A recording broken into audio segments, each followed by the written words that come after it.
Hey guys, welcome back to Auto Repair guys. In today's video guys, we're going to show you which fuse corresponds to the mass airflow sensor on Ford Fiesta MK7 generation 2018-2017. If you have a code, engine code that relates to the mass airflow sensor guys, always check that fuse. Sometimes they'll burn for moisture and things like that, and this Fiesta guys will be taking the whole thing apart. More than 200 videos will be coming.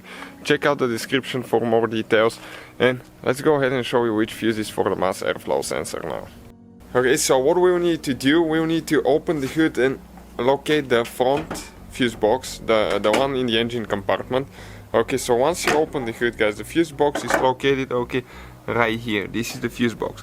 You have two things that you squish, one on this side, one here. Squish towards each other, okay, pull it out.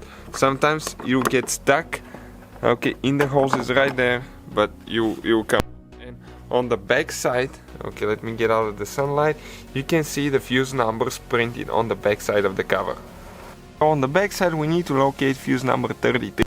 33 is this one right here, 7.5 amps. That's the fuse for the mass airflow sensor. You just grab it with the pliers, pull it out, okay? We'll get the replacement fuse and just go ahead and install it. Okay, this is the new fuse here, and just go ahead, push it in. So these guys will be the whole procedure. Thank you guys for watching. Please subscribe, check out the channel, and many more videos to come.